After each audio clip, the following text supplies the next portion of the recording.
দুনিয়ার মধ্যে জীবন যাপন করব।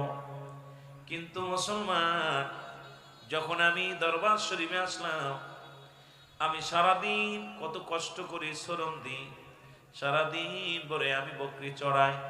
হুজুর নিজে মাটি কাটছে, মাটি টানছে। এরা মুসলমান, আমরা দরবার শরীফে মাটি কাটলি বলে ইজ্জত চলে যায়। অনেকে চিন্তা করে দরবার শরীফে খালি পায়ে হাঁটলে ইজ্জত চলে যায়, দরবার শরীফে খেদমত করলে ইজ্জত চলে যায়। আমার পীর যিনি জামানার মহাকামেল, তিনিও তার পীরের দরবারে আমার মুসলমান বাবারা নিজেই মাটি কাটছে, মাটি টানছে। মুসলমান শোনো, বকরি চড়াইছে। পৃথিবীর মধ্যে সবচেয়ে বিজাত প্রাণী হলো ছাগল, যেটা রাসূলুল্লাহ চড়াইতেন, সেটা আমার কেবলাদান হুজুর চড়াইছে পৃথিবীর মধ্যে। সুতরাং নবীজির গুণে গুণান্বিত হইয়া আমার পীর কেবলা জান এই দুনিয়ার মধ্যে আগমন করেছে। সারা জীবন শুধু দিয়েই গেল। কাদের জন্য? মুরিদানদের জন্য, আমার আপনার জন্য সারা জীবন সুখের মুসলমান সুখ সজ্জা ছেড়ে দিয়া জামানার মহামুজাদ্দেদ আমার দয়াল পীর খাজা বাবা সিদাল্লামা বিশ্বরী ফরিদপুর সারা জীবন শুধু দিয়েই গেলেন। জীবনে নেয়ার চিন্তা করেন নাই, শুধু মুরিদের জন্য কেঁদে কেঁদে চোখের পানি ফেলাইতো। জোরে জোরে চিল্লায় বলা যাবে না আল্লাহ। এ দুনিয়ার মুসলমান,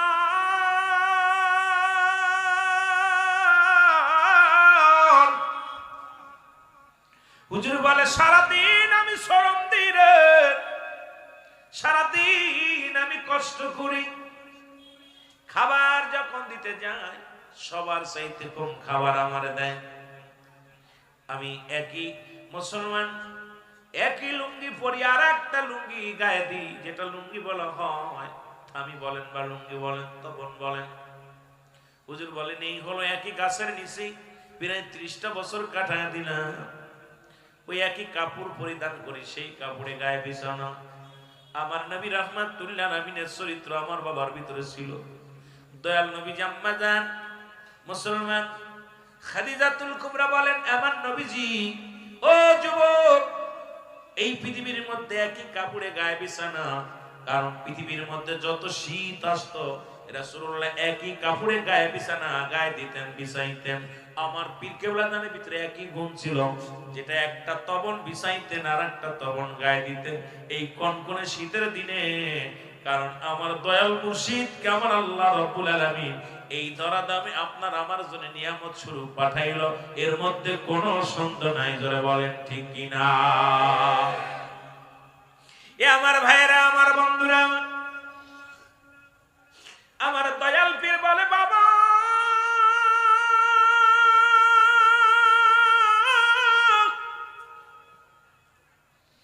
সারাদিন কষ্ট করি, রাত্রে সামান্য একটু খাবার দেয়, যা খেয়ে পেট ভরে না রে। এইটা পেট ভরে না, আমি চিন্তা করি কোথায় আসলাম, একটু ভালো খাবার জন্য, ভালো পড়ার জন্য আমার বাবা জানের বাড়ি বিটা সব রেখে আসলাম, যে পীরের দরবার, পীরে আমাকে মহব্বত করে আনছে, ভালো খাবো। একদিন মনে মনে চিন্তা করলাম আমি চলে যাব, এত কষ্ট সহ্য হয় না। আমি বসে আছি, দাদু পীর, তোমার দাদু পীর আমার পীর কেবলা যান পিছন থেকে যাই মাথার মধ্যে হাত বোলাইয়া দে, বলে, বাবা কি চিন্তা করেন, আপনারা তো খাবার জন্য দুনিয়ায় আনা, আপনাকে তো আনা হয়নি, আল্লাহ আনেন নাই। এই দুনিয়া আল্লাহ পাক আপনারে খানার জন্য পাঠাই নাই, ঘুমানোর জন্য পাঠাই নাই। বাবা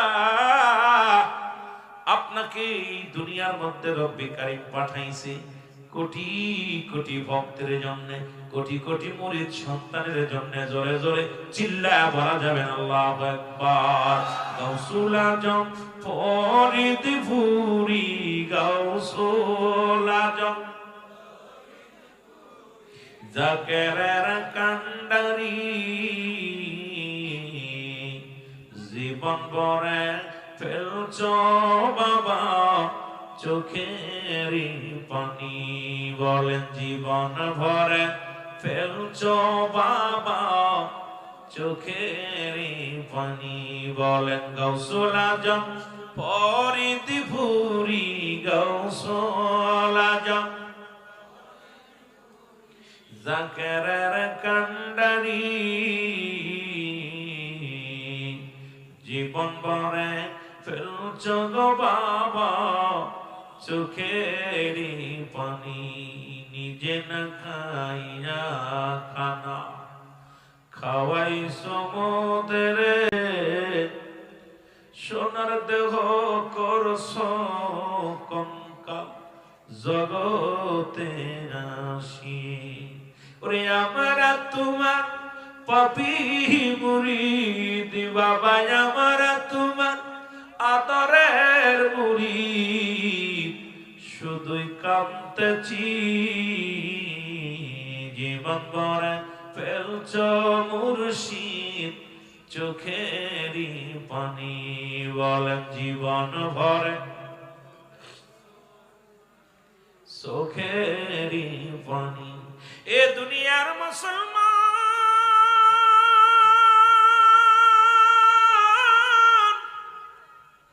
কিছুদিন না যেতে যেতে তোমার দয়াল আমার দয়াল পীর খাজা এনায়েতপুরী আমাকে পাঠাইলেন আট্টশির জমিনে পাঠাইলেন জোরে বলেন আল্লাহু আকবার। আমি যখন এই আট্টশির জমিনে আসলাম আজকে তো কোটি কোটি জাখের লক্ষ লক্ষ জাখের হুজুর যখন এই জমিনের মধ্যে আগমন করলেন হিন্দুদের বাড়ি বাবু বাড়ি মুসলমান শুনে না এখন সেই বাড়িগুলো আছে। এই রাজ্যের মধ্যে নামাজ নাই, এই রাজ্যের মধ্যে কুরবানি নাই, এই মহল্লার মধ্যে এমন অবস্থা মানুষ আযান পড়লে মাঠে চলে যায়। মানুষ ঈদের দিনেও মুসলমান লাঙ্গল জোয়াল নিয়ে মাঠে চলে যায়। হুজুর বলেন বাবা এমন একটা জায়গা আমি আসলাম কেন যেন চোখের পানি সদা সর্বদাই পড়তো আর কাঁদতাম। হুজুর সান্ত্বনা দিত বলতো বাবা একদিন এই জায়গা তাম পৃথিবীর মানুষগুলোর মহাজামাত হবে বাবা, এমন একটা দিন আসবে সেদিন ওই জমিনের মধ্যে মহাজামাত হয়ে যাবে। আমি তো বুঝতে পারি নাই বাবা, কিন্তু আমার পীরের কথা মতো থেকে গেলাম। প্রথম জুম্মার নামাজ হলো তিনজন দুজন মুসল্লি আমি ইমাম, মুসলমান ঈদের নামাজ হলো তিনজন নিয়ে জামাত হলো। এত মানুষ কিন্তু নামাজে নাই, ঈদের নামাজে নাই, জুম্মার নামাজে নাই। মানুষগুলো আজান দিন অন্যদিকে রওনা হয়ে যায়। আমি ওখানে এসে আমি এমন একটা মদিনাওয়ালার গান শুরু করে দিলাম যে গান শুনে সারা পৃথিবীর মানুষগুলো পঙ্গপালের মতো ছুটে আসলো। ইয়া রহমান তাআলা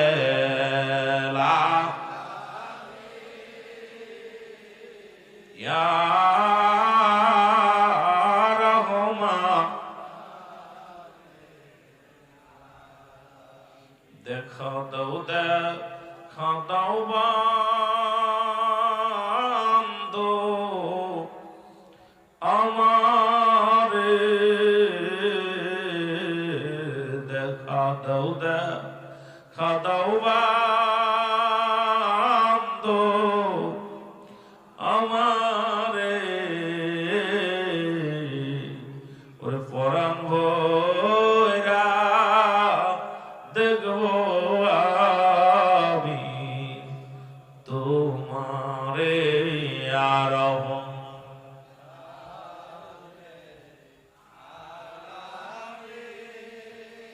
ইয়া রহমান এই দুনিয়ার মুসলমান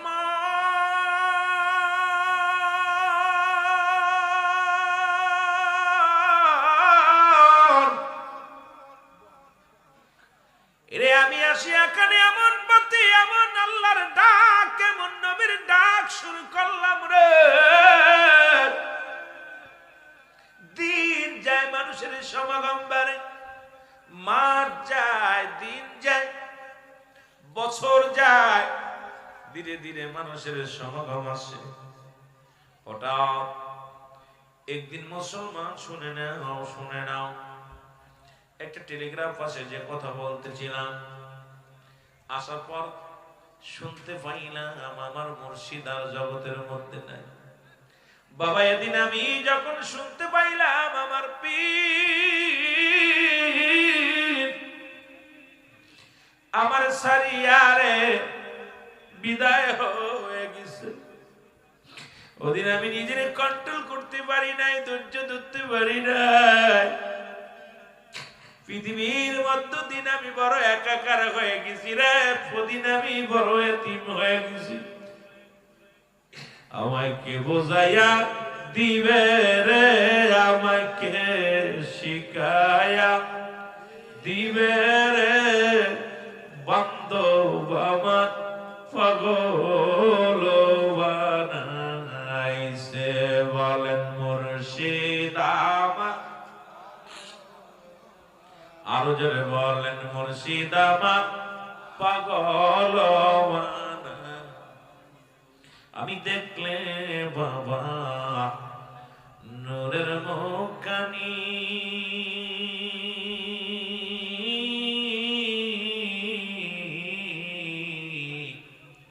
শান্ত করতাম হাজার দুঃখের আমার মুখখানি, শান্ত করতাম হাজার দুঃখের আমার বুকখানি। ওই চরণে দিও গো জায়গা, ওই চরণে দিও গো জায়গা, মুর্শিদ জানো আমারে বান্ধব আমার এতিম বানাইছে। বলেন মুর্শিদ আমার। এ যুবক দিলের কান্ডা লাগা শোনো গো, আমি খানা ছেড়ে দিলাম 40টা দিনও না খাই। চিন্তা করলাম বেঁচে থেকে লাভ কি, যেখানে মুর্শিদ নাই। 40টা দিন শুধু পানি খাইতাম, খানা ছেড়ে দিলাম।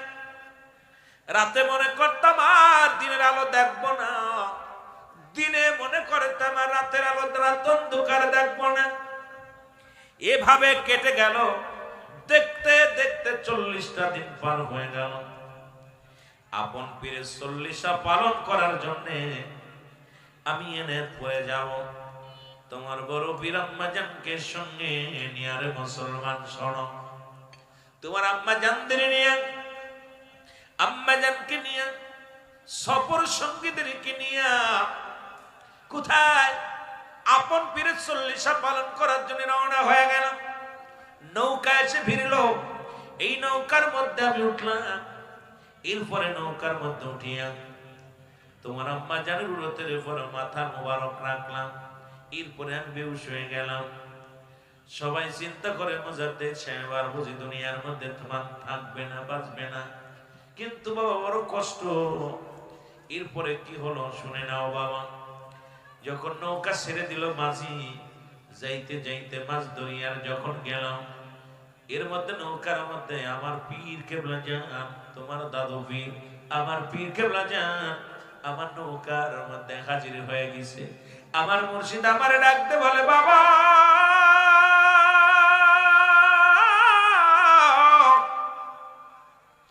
বাবা হাসমতুল্লাহ রে, ও বাবা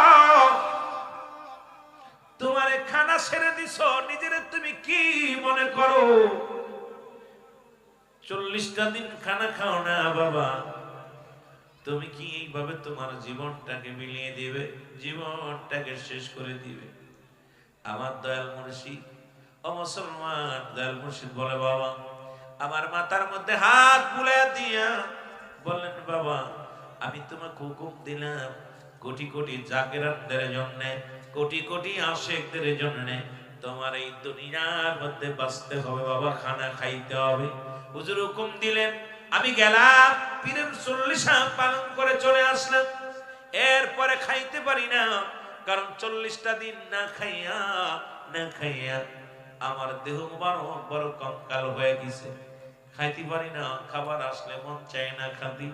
অল্প অল্প করে পীরের হুকুম তালিম করার জন্য অল্প অল্প করে খেয়ে এরপরে আমি সুস্থ হয়ে উঠলাম।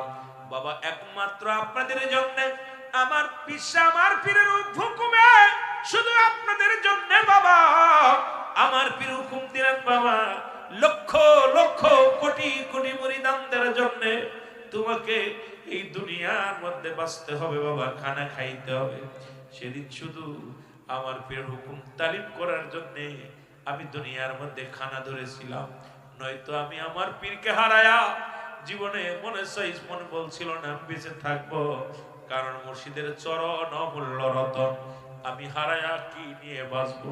আজকে আমরা 25টা বছর আমার আপন পীরকে হারাইছি। ও যুবক, এ মাদারীপুরের আশিক ভাইয়েরা শোনো, 40টা বছর এমন পীরকে হারায়া ফেললাম, যে পীর এই দুনিয়ার মধ্যে মহাবান্ধব, যিনি এই দুনিয়ার মধ্যে এসেছে ইয়া রব্বি হাবলি মুরিদি, ইয়া রব্বি হাবলি মুরিদি, মুরিদি বলে কেঁদে কেঁদে বুক বাসাইছে। সেই দয়াল মুর্শিদের মহাপবিত্র শরীফ 2026 জানুয়ারির মাসের মাঝামাঝি অনুষ্ঠিত হবে। এ মুসলমান, সেই মিশন নিয়ে, সেই ভিশন নিয়ে, সেই ওরস শরীফের প্রস্তুতি আলোচনা নিয়ে আমরা আপনাদের মাঝে হাজির হয়েছি। আজকে আলোচনাটা মুখ্য বিষয় না, মুখ্য বিষয় হলো আপন পীরের দরবারে হাজিরা দেওয়ার আমাদের সবার মন থাকা লাগবে। জোরে বলেন ঠিক কিনা, আরো জোরে বলেন ঠিক কিনা। কারণ কে কি বললো, কে কি করলো, কে কি জানালো, কিচ্ছু যায় আসে না রে বাবা। আমরা আপন পীরের কদমে থাকতে চাই কি চাই না? আটশির হুজুর কি মরাফি, আটশির হুজুর কি মরাফি। রাসূল বলে মেরকাত শরমের কাতরে 10ম খণ্ড 722 নম্বর পৃষ্ঠা, তাফসীরুল বায়ান 5ম খণ্ড 524 নম্বর পৃষ্ঠা। রাসূল তো নিজেই বলে আলা সাবধান, ইন্না নিশ্চয়, আলা ইন্না উল্লাহি, আল্লাহর তরফ থেকে যারা ওলি হয় গো, লা নাই তাদের মৃত্যু নাই। সুতরাং এমন দয়াল পীর আটশির জমিনে এখনো জিন্দা আছে। আমরা জাকের ভাইরা যারা, আমরা আমার দয়ালের মুরিদ যারা, আমাদের চিন্তাধারা এখনো দরবারে নালিশ দিলে, এখনো দূর দূরান্ত থেকে যদি দয়ালের কদমে নালিশ দিই, এই নালিশ বিফলে যায় না। আল্লাহ রাব্বুল আলামিন খাজা ফরিদপুরের ওসিলায় আল্লাহ কবুল করে। জোরে জোরে বলেন ঠিক কিনা। আর সে জামানার আউলিয়া তুমি, সে জামানা, একটু সাউন্ড বাড়ান ভাই। আউলিয়া কোন শিরোমণি বাবা মাওলানা, বলেন আউলিয়া কোন শিরোমণি বাবা মাওলানা। ওরে জাকেরানদের দরদি বাবা, জাকেরানদের দরদি বাজা, হয় না তোমার তুলনা বাবা, হয় না তোমার তুলনা বাবা মাওলানা। বলো সে জামানার আউলিয়া তুমি, সে জামানার আউলিয়া, আউলিয়া কুল শিরোমণি বাবা মাওলানা। বলো সে জামানার, বলেন না, সে জামানার আউলিয়া তুমি বাবা মাওলানা। আল্লাহুম্মা, একটু মহব্বতে বলেন না, মহব্বতে।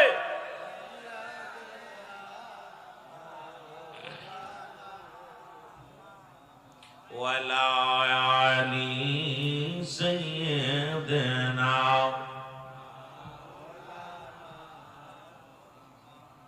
এ মুসলমান, কয়েকটা কথা আমি বলি, একটু লক্ষ্য করবেন গো। যেহেতু তরিকাতের কয়েকটা কথা, হুজুরের কয়েকটা বাণী আমি শুনাইলাম, এরপরে মুফতি সাহেব আলোচনা করবে কিতাবাদি দিয়া। কথাগুলো লক্ষ্য করবেন বাবা। পুরন ঢাকায় বাস করতেন কাল্লু নামে একজন ব্যক্তি। নাম কি? জোরে বলেন, নাম কি? কাল্লু। ওনার বাড়ি পুরন ঢাকায়। আর ওই জমিনের ভিতরে একজন বাস করতেন পুরন ঢাকার মধ্যে, নাম হলো আব্দুল মান্নান। নাম কি? জোরে বলেন, নাম কি? আব্দুল মান্নান। এরে আব্দুল মান্নান ব্যবসা করত দুনিয়ার মধ্যে এক নাম্বার মদের ব্যবসা গো। মদের ব্যবসা, জুয়ার ব্যবসা, নারীর ব্যবসা, পৃথিবীর মধ্যে যত নষ্ট সব দিকে রে সেই ব্যবসাগুলো উনি করতেন।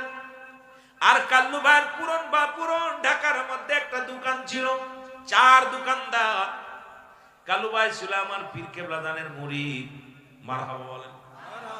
কার মুরিদ ছিল? আমি আপনাদের আজকে মাদারীপুর ভাইদেরকে একটু বলে যাই, শোনো, কেবলা জান হুজুরের মুরিদ। কালু সারাদিন চা ব্যস্ত, পান ব্যস্ত, চা ব্যস্ত, সিগারেট ব্যস্ত। আর ওই সন্ধ্যার আগ দিয়ে মাঝে মাঝে আব্দুল মান্নান দোকানে এসে আড্ডা মারত। কালু ভাই বলতো, মান্নান রে, দুনিয়ার কত ব্যবসা করবি, পতিতার ব্যবসা করো, মদের ব্যবসা করো, দুনিয়ার মধ্যে কত অন্যায় কত উপার্জন করো, চলো যাই একবার আট্টশির জমিনে, ফরিদপুরের জমিনে এক মহান বান্ধব, মহান পীর আছে, যার কদমে একটু তোমাকে নিয়ে যেতে পারলে বুঝতে কেমন কদমে যায়, চলো যাই আট্টশির জমিনে যাই। কালু ভাই বলে, আট্টশির কথা বলার পর মান্নান কয়, কিসের পীর, কিসের দরবার, এগুলা আমার কিচ্ছু ভালো লাগে না। প্রতিনিয়ত তুমি আসলেই বুঝায় আগের জাকের ভাইরা যারা পুরন জাকের ছিল তাদের সঙ্গে কারো দেখা হলেই এই দাওয়াত দিত, ভাই আমি আট্টশির মুরিদ, আপনি কি যাবেননি? ঠিকই না, যাবেননি ভাই? আট্টশি তরস শরীফ, আট্টশিতে ফাতেহা শরীফ, আট্টশিতে অনুষ্ঠান, দাওয়াত গুলো দিত। কাল্লু ভাই একই দাওয়াত দিতেন আব্দুল মান্নান রে। মান্নান ভাই তো রাজিও হয় না, আসেও না। হঠাৎ একদিন রাত্রেবেলা ঈশান নামাজের পর কালুর দোকানে হাজির হয়ে গেছে মান্নান। এসে ডাকতে বলে, আব্দুল মান্নান ডাকতে বলে, কালু শোনো গো, আমি নিয়ত করেছি চলো আগামী কাল তোমার পীরের দরবারে যাই, আগামী কাল পীরের দরবারে যাই। কালু মনে মনে বড় খুশি হইলেন, এই সন্তারা আট্টশির দরবারে যাবে, এই না বদমাইশ লোকটা যদি আট্টশি যায় আর যদি ফিরাইতে পারি, এ দেখা দেখি আরো কত মানুষ আট্টশি আসবে। বলে কালু ভাই ডাকতে বলে, মান্নান রে, আমি অত্যন্ত খুশি তুমি আগামী কাল আট্টশি যাবা, আমি তোমারে নিয়ে যাব। মান্নান আমার একটা কথা আছে, শোনো, কথাটা হলো আমি আট্টশি যাব, তবে তোমার পীর যদি কামেল হয় রে, আমি একটা জিনিসের জন্য যাইব, সেই জিনিসটা যদি তোমার পীর আমার দিতে পারে তাহলে আট্টশিতে যাব আমি। কি জিনিস? আমি একটা মেয়েকে ভালোবাসতাম, এক সুন্দরী মেয়েকে। এই মেয়েটা আমার টাকা পয়সা নিয়ে দুনিয়ার মধ্যে পালাইছে, এখন তো আমি মেয়ের জন্য পাগল, এই মেয়েটারে না পাইলে আমি পাগল হয়ে যাব। এই মেয়েটার জন্য ঘুমাইতে পারি না, খাইতে পারি না রে। তোর পীর যদি এই মেয়েটাকে এনে দিতে পারে তাহলে তোর পীরের দরবারে যাব, তোর পীর যদি এনে দিতে পারে মেয়েটাকে, আমি কথা দিলাম রে, তোর পীর কামেল আমি বসবো, তাছাড়া বসবো না। জোরে জোরে চিল্লায় বলা যাবে না আল্লাহু আকবার। কত বড় বদ! আট্টশি যাব, মেয়ে হাসিল করে দিতে হইব, কথা বলছেন? আরে আমি তো আপনি তো সবাই জাদ্দার স্বার্থের জন্য গেছি। আট্টশি হুজুর আপনার ডাকতে আইছি, আপনার পেটে ব্যথা, আপনার গ্যাস, আপনার ছেলে মেয়ের বিয়ে হয় না, আপনি অভাবে আছেন, সব আট্টশি যায় হুজুর নালি হুজুরের কাছে দাঁড়িয়ে, হুজুর আমার এটার জন্য। হুজুর তো আপনার বাড়ি আসে নাই, বাংলাদেশে কত পীর বাড়ি বাড়ি ঘোরে, গ্রামে গ্রামে ঘোরে, আমার পীর তো কোনোদিন মাদারীপুর আসে নাই। আইসেনি? কথা কর না কেন? আইসে? আমরা গেছি পীরের দরবারে। আপনি তো যাইয়া যদি দুর্নাম দেন, আপনার মতো কপাল পুরা পৃথিবীতে আর কেউ নাই। হুজুর ডাইকা নিছে, হুজুর ডাইকা নেই নাই, তোর কপাল খারাপ, গিয়েছস তোর ইচ্ছায়, হুজুরের বায়াত হইছস, আর এইবার হুজুরের নামে কমপ্লেন দিয়া, দরবারের নামে কমপ্লেন দিয়া বাঁকতে চাস, তোর কপাল ফুরবি, এই মনে এমন অবস্থা হবি তখন নিজের পায়খানা নিজে পায়খানা করে খাবি। কথা বুঝলি?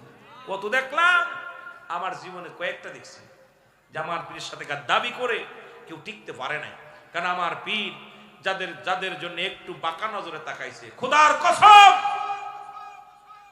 আমি তো বিশ্ব জাকের মঞ্জিল ক্লাস 1 থেকে, কারণ এই দরবারে ছোট্ট থেকে লালন পালন হয়েছি, এই দরবারে লেখাপড়া করেছি। কত মুক্তি, কত মুহাদ্দিস, কত নেতারে দেখলাম আইলো গেলো, কথা বুঝেনি। আমার পীর একটা কথা বলতো না যে বাবা হাতি যখন রাস্তা দিয়ে হেঁটে যায় কত কুত্তায় কি করে, ঘাউ ঘাউ করে, ঠিক কি না? কিসে ঘাউ ঘাউ করে? হাতির কি চলার গতি বন্ধ হয়? জোরে বলেন, বন্ধ হয়? তার তোষের হুজুরের গতি বন্ধ করার জন্য তোমার মতো মৌলবী, আমার মতো মুন্সি কত না ধরছে। এখন পীর বলছে, পীর সাহেব উনি নিজে বলছে যে আট্টশির পীর যদি ঘর থেকে বাইর হতে পারে আমি আমার দলবল নিয়ে আট্টশি বায়াত গ্রহণ করব। খুদার কসম, খুদার কসম, আমার পীর শেষ নিঃশ্বাস ত্যাগ করছে বনানী পাক দরবার শরীফে। সেই পীর সাহেব মারা গেছে, তার মুরিদের অবস্থা কি হবে আর তার অবস্থা কি হবে এখন চিন্তা করি মনে মনে। কথা কন না কেন? কথা কি বোঝেন? আমার কথা বোঝেন? এই পীর সাহেব তো উচ্চ কণ্ঠে বলেছিল যদি আট্টশির হুজুর ঘর থেকে বাইর হতে পারে আমি আমার দলবল নিয়ে আট্টশি মুরিদ হব। কথা বোঝেননি? সুতরাং মুসলমান গভীর মনোযোগ। আব্দুল মান্নান দরবার শরীফে, তাও আমার কাল্লু ভাই বললেন চলো মান্নান যাই। হুজুরের কদমের মধ্যে আসলেন। হুজুর মান্নানকে দেখে, কালুকে দেখে হুজুর বললেন বাবা, বাবা কাল্লু সাথে কারে আনছো বলো? হুজুর বিশিষ্ট একজন ব্যবসায়ী বাবা, ঢাকা পুরন ঢাকার মধ্যে, পুরন ঢাকার একজন বিশিষ্ট ব্যবসায়ী। হুজুর বললেন বাবা কে কেন আনছেন বলো? হুজুর, হুজুর কেন আনছেন বলে? হুজুর ওই লোকটাই একটা মেয়েকে ভালোবাসতো সবকিছু নিয়ে, উনি চলে গেছে, এখন মেয়ের প্রেমে পাগল, মেয়ের জন্য বড় আশিক হয়ে গেছে। হুজুর দয়া করে যদি তার এনে দিতে পারেন তাহলে আপনার পদে মনে আসবে। হুজুর চোখ দুটা বন্ধ করে বললেন বাবা দাঁড়ান। এবার বললেন বাবা কালু, মান্না আব্দুল মান্নান যে মেয়েকে ভালোবাসে সে মেয়ের তো চরিত্র ভালো না, সেই মেয়ের তো ভালো না বাবা, লুবি মেয়ে। কয় হুজুর লুবি হোক কাজ দায়ক আমাকে এনে দিতে হবে। হুজুর বললেন বাবা ওই মেয়েটাকে যদি আপনার চোখে না আসে আর যদি হৃদয়ের ভিতরে না ভাসে তাহলে কি ভুলে যাবেন? বললেন জি বাবা, ওর স্মৃতি যদি না বাসে, যদি চেহারা মনে না আসে ভুলে যাও। কেবলা জানো হুজুর শাহাদাত আঙ্গুল মুবারক দিয়া চোখের সামনে দিয়ে একটা টান দিলেন, সঙ্গে সঙ্গে ও মুসলমান আব্দুল মান্নানের ওই হৃদয় থেকে, চোখ থেকে, ধ্যান থেকে মহিলার ধ্যান চলে গেছে। জোরে জোরে চিল্লায় বলা যাবে না মারহাবা। 2 মিনিটের ভিতরে শেষ করব, কথা বলবে আমার বাবারা। এবার আব্দুল মান্নান বাড়ি গেছে, বাড়িতে কিছুদিন পরে ভালোই চলতেছে ব্যবসা বাণিজ্য, সব মেয়ে তো ভুলে গেছে। আসে আবার কাছে কালু চল দিয়ে আট্টশি যাবো। গিয়েছে কয় তোর আট্টশি হুজুরে ভালো লাগে, ইয়া আল্লাহ ইয়া রহমান রাহিম ইয়া রাহমাতাল লিল আলামিন বলে ডাক দেয়, এটা ভালো লাগে, চল না যাই। আট্টশি আইছে হুজুরের কাছে এসে বলে হুজুর আপনার তো সব কিছু ভালো লাগে, সব কিছু ভালো। হুজুর বলছে বাবা বায়াত